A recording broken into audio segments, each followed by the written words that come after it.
Peace. What's good, guys? How's it going? Hope you guys are doing well. Let's talk about and discuss Smackdown for February the 3rd, 2023. This was an okay episode of Smackdown, but as per usual, the Bloodline stuff is the most captivating and entertaining stuff on television. And this was no exception. So, Kayla Braxton is backstage. She's in the parking lot. So in comes the black SUV. Out comes Roman, Jimmy, and Solo and Paul Heyman. They get out of the SUV. So Kayla asks Roman if he can give an update on the status of Jey Uso with the Bloodline. Roman just walks her off. Heyman, he stops and tells Kayla that it's such a cold-blooded question from such a warm-hearted lady. Paul tells her they cannot confirm nor deny the status of Jey Uso within the Bloodline. And then he thanks her for wearing their colors. She's basically wearing red and black. And then he walks away. So, pretty cool way to start off the show. So, first match of the night was the SmackDown Tag Team Contenders Tournament Finals. Strowman and Ricochet versus Imperium. Strowman is still over as ever. Over like Rover. Braun Strowman and Ricochet get the win via the powerbomb into the shooting star press off the shoulders of Braun Strowman, which is cool. I figured that they were going to win anyway versus Imperium. So, I mean, you know, you can't have two heel teams face each other, right? Right. And also Gunther, he was interjected earlier on in the match. He tried to get involved. So, yeah.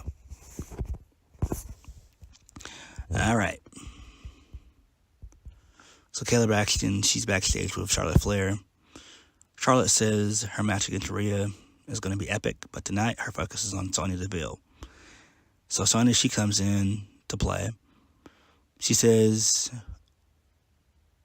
she wants the SmackDown Women's Championship. It'll be her against Rhea Ripley, which that's not going to happen in a million fucking years at all, ever. And there will need to be in Hollywood. And Hollywood needs a star. Sonya says she's a star. Flair laughs and tells her to save the trash talking for the ring. Then we see a hilarious clip of a NASCAR segment, promotional segment for NASCAR. It involves the New Day, Dom, and Ray in the Judgment Day. So this is pretty cool. So Ray and Dom are both racing each other in the race cars and talking shit to each other. And Dom says, "I'm better than you." And Ray says, "Nah, you're just playing go-karts and everything." So it was a really cool, entertaining segment. I love it. They should do more of those. I can't wait until we see Ray versus Dom at WrestleMania. That's going to be epic. That's going to be really cool. Charlotte Flair versus Sonya Deville. Sonya Deville versus Charlotte Flair for the SmackDown Women's Championship. In a really decent back-and-forth match. In the end, Charlotte wins via the figure 4. So, yeah, she got a nice ovation. Why not? She's in the Carolinas, so, of course, that's part of her hometown. Not really, though, but, she's in the Carolinas. So, yeah.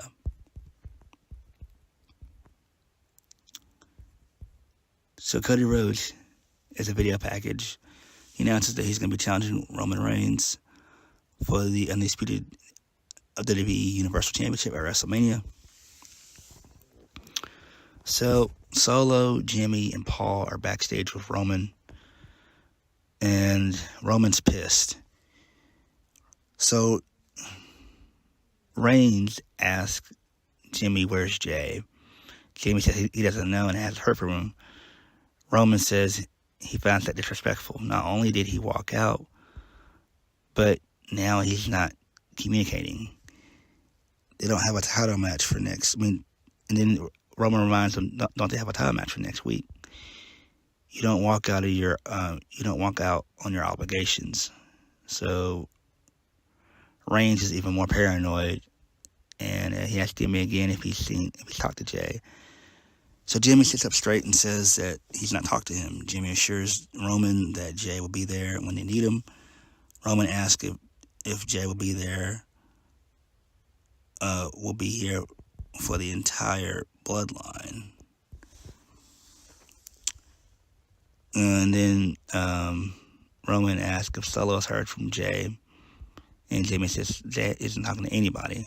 So Reigns asks Paul if it's WrestleMania season. Heyman says yes, it is. He confirms that. Roman defends both Jimmy and my bad. Roman demands that Jimmy and Solo find Jay right now. He's pissed. So they nudge each other and they get up off their ass and they start looking for him. But it does make sense to see Roman more paranoid in this situation. He wants to be on top of his game. He has to face Cody.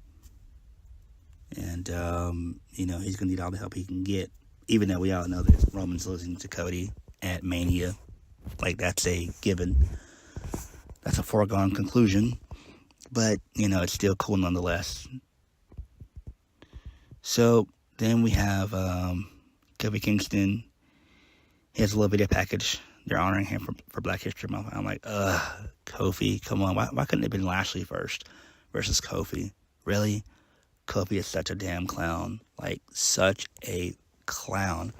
Let me move on, because I could spend an hour and a half talking shit about Kofi. The entire New Day. I could spend an hour and a half talking shit about all three members. Next, Brawling Brutes. Ridge Holland and Butch versus the Viking Raiders with Valhalla. So, the Viking Raiders, they win via Ragnarok. Post-match, Drew McIntyre and Sheamus, they appear up the ramp, and they beat down the Viking Raiders. And McIntyre hits a big boot on Ivar. And then McIntyre and Sheamus, they celebrate. So that's kind of cool that they're still continuing that little mini feud. So then we see a video package involving Bray and LA Knight from their Mountain Dew Pitch Black match. So we go backstage. So Bray is he has his back turned to the camera, sitting in his rocking chair. Out of nowhere, we see Uncle Howdy. He walks up, and then the screen just turns to black. So that was really cool. I'm digging that. Then we get a nonsensical Elimination Chamber qualifying Fatal 4-Way involving 4 women that I don't really even care about. Seriously. I didn't care which 4 of them won. That being Shotzi, Zelina Vega, Shayna Baszler, and Natalya. Natalya wins. Oh my God. Natalya wins. And the only reason why she won is because they'll be in Canada for the Elimination Chamber. That's the only reason why she won. But damn, Shotzi, she can't take a break. She can't catch a break at all. Period.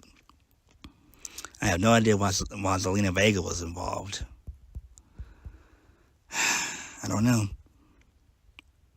And so basically, Natalya, she's qualified. So it's Natalya, Raquel, Liv Morgan, Asuka, and Nikki Cross in the chamber match. Well, the 5 slots are laid out. I'm waiting for the final 4. The last one, which the same thing applies on Monday Night Raw. I don't care about Candice LeRae or Mia Yim, a.k.a. Michin, or Carmella, or Piper Niven. I don't care which one of those four win. Which one of those heroines. That's nonsensical. So, I don't know. So, we're backstage with Paul Heyman. So, Heyman is informing Roman that Jay's phone goes straight to voicemail. Jimmy and Solo come back in. They said they couldn't get a hold of Jay. Reigns shakes his head and says he doesn't understand all the times of the year that this could happen. They were doing so good, no problems, no hiccups. Roman says he has a lot on his plate. They understand the stress and the burden of this position. Roman says that he feels like he's on his bread too thin right now. Roman says he apologized to them and says he loves them. My bad. Let me start over. Roman says he loves them and that he also apologizes for speaking to both Solo and Jimmy in that way. He didn't mean it. Jimmy tells him, don't worry about it. Roman says he needs them to be as strong as they ever were. If they're not, there's not going to be any more of this. I'm like, oh, shit. So he's, being serious about it, which actually does make sense. So Roman says Paul was able to get in touch with catering and says he's got a good dinner for them. It involves shrimp and steak. So I'm like, okay, it ain't pretty good. So Roman wants both Jimmy and Solo to go on the bus and chill. Reigns says he has business to handle in the arena. And he tells them to eat and enjoy. So the closing angle of the show. So Roman does his usual entrance to the ring. Michael Cole says on commentary, Roman's had the title for 887 days. Very, very impressive. 3.5 years. So Roman gets in the ring and he says Reigns was going to ask what they want to talk about. So Reigns said he ready to sit here and talk about Cody Rhodes, the guy who won the Royal Rumble and is the number one contender. That's the guy that deserves his attentions. Instead, all these simple folk have reduced him to talking about the past. He said there's two sides to every story, so we're going to hear his. In order to hear Reigns' side, they have to go back to War Games. That's the night he looked into Sami Zayn's eyes and told the world that he's seen everything he needed to see. Roman says he saw greed that night. Roman says this. Roman saw the same thing in everyone he interacts with nowadays. If a restaurant's lucky to have him, the hostess, the people in the kitchen, waiters, waitresses, all ask him something. He hasn't done enough already. Reigns says that he gave Sami the opportunity of a lifetime. Instead, Sami used him, his bloodline, and his island of relevancy. His island of relevancy.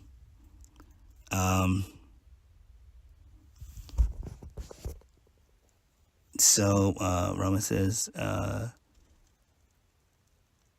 this is no different from anyone in the crowd. They all want, and never get back. Out of nowhere, Sami Zayn comes in with a hoodie, takes out Roman, attacks him. So they get a little brawl on, a little fight scene going, which is awesome. The crowd fucking erupts. Like, they lose their shit when this happens. I'm like, damn, this is such good shit. So Roman typically is able to overcome Sami Zayn. And Roman screams to Heyman to get a chair, so Heyman does so. Roman is about to take a chair, but it takes him a minute to hit him.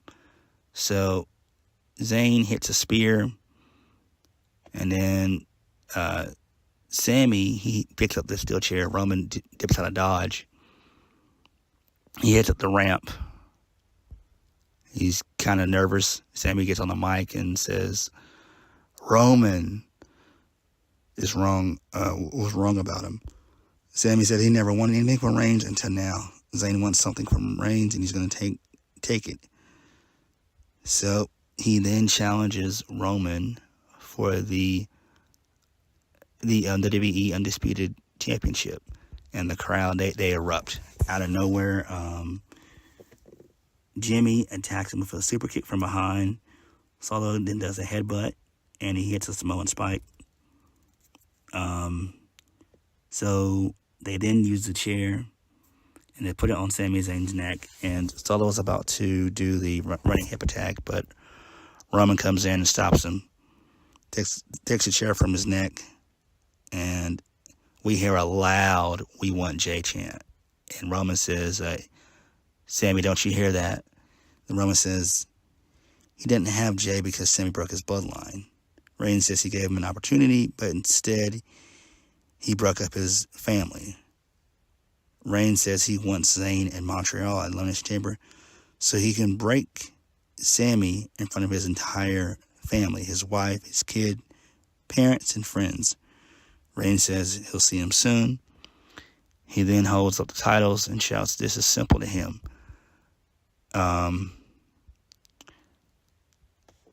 Roman then says Zayn should stay in the bloodline. Now it's done. So Reigns holds up the titles, and then the show goes off the air. I'm like, this is such good shit. Such good shit. A great way to close the show. Love it. I cannot wait for Sami and Roman at Elimination Chamber. This is great. So, thank you guys for watching. Hit the like button, comment down below, and subscribe for more videos. The show was okay at best. The bloodline stuff was what saved the show. We could have done without the Fatal 4-Way, and we could have done without Charlotte and Sonya Deville.